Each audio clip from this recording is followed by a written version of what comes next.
No, we're not. The devil's a lie. I had no problems with my videos today. No, we're not. The devil's a lie. Like I said. Especially if it's a female narc. A lot of people will feel sorry for them because it's a female. It's a female, okay? So people be feeling like no one should put their hands on a female or whatever.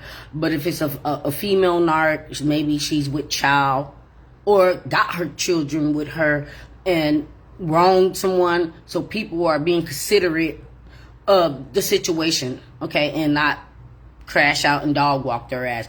But it's going to be a time, especially for the men, because there ain't nobody gonna give them no leeway, no empathy, no space to, no excuses, nothing, okay?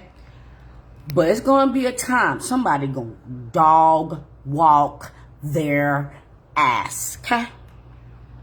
They think they can get away with every damn thing.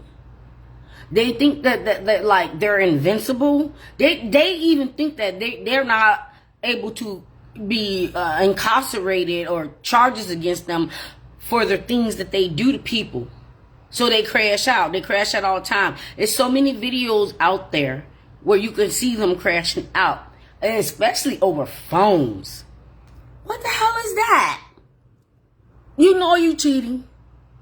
You know you lying. You know you're gaslighting. You know you're a narc. You know you're projecting.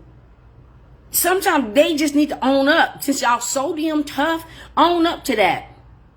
Own up to that. Be that big bad wolf. Okay? You don't have to like try to hide it and get mad because you got caught. Now you want to rage out or tear up something or cry, whatever. Because they do all that. They do all that. Ain't nobody got time for that, okay? But I'm telling you right now, they're going to meet their match. It doesn't even really have to be another narc. But narc on narc on narc on narc. Ha! That's a damn TV show. Sure is. That's a damn TV show. Okay? The only time I actually didn't have a problem with a narc is when the narc actually told the truth and told someone that, yeah, that's not what she gonna do. That ain't what she gonna do. No, don't ask her to do that. And I was just like, wow. I feel real good. I got protected by a damn narc, but it's, you know, it would be funny. But at least the narc clocked that, because I would have had to if the narc didn't clock that. But I'm about to go, because the video had dropped. So this is part 2 to one day they gonna F around and fan out. They gonna F around and fan out. Because somebody, one day, they're not going to go through their whole entire damn life doing things and getting away with things and nothing never happens to them. Are you kidding me? We're not even the narc.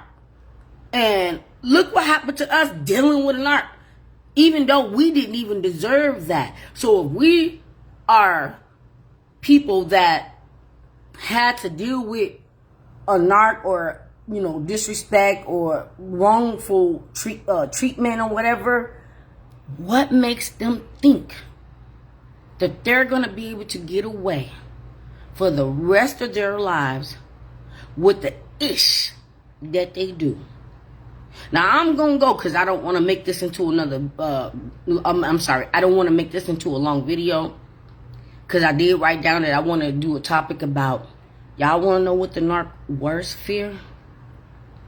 I know a lot of people said that. What's the narc worst fear? I will just tell you what I think the narc's worst fear. Whether they believe in God or not. Funny part is, some of these people, they be like, oh, I'm an atheist, I don't believe in God. But they would do videos and they're describing demonic things and evil people. Oh, you can't believe in God, but you believe in the devil. You believe in demons. You believe in Satan. You believe in evil. Okay? Cool. That's cool. But the worst fear for a narc is, because I don't know if anybody knows this, even if you pass away, until Judgment Day comes, when Jesus comes back, whether you believe it or not, that's up to you. Nobody goes anywhere until Judgment Day, whether you're still living or not, okay? The worst fear for a narc is Sitting there, I call it the waiting room. We'll call it the waiting room. I don't want to say limbo or anything like that.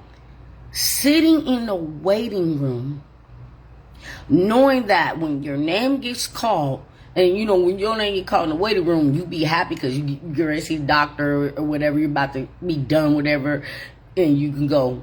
Not this waiting room.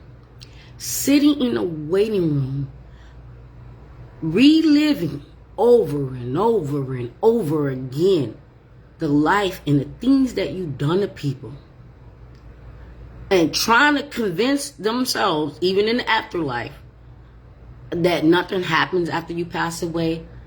But they're sitting in that waiting room, so they know something is going to happen.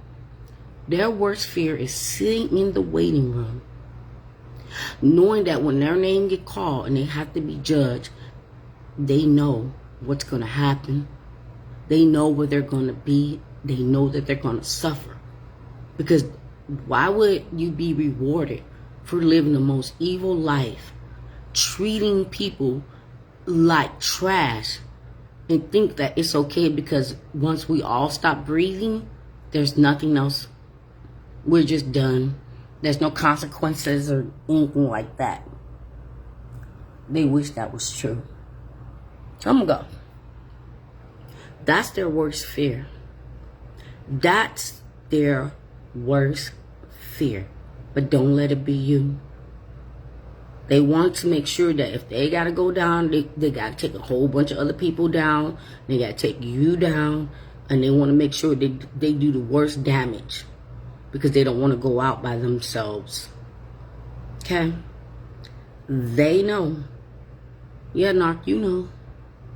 You know. Any Narc I ever dealt with, you know. But that most evil one, these work narcs, large narcs, even if you got a little petty narc, they all know. They all know. And that is their worst fear. But until then, somebody about to come and dog walk their ass. Ha! To be continued on that walk. The girl will be back on another one.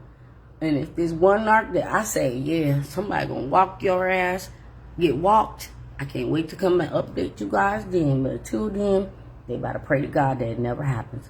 People!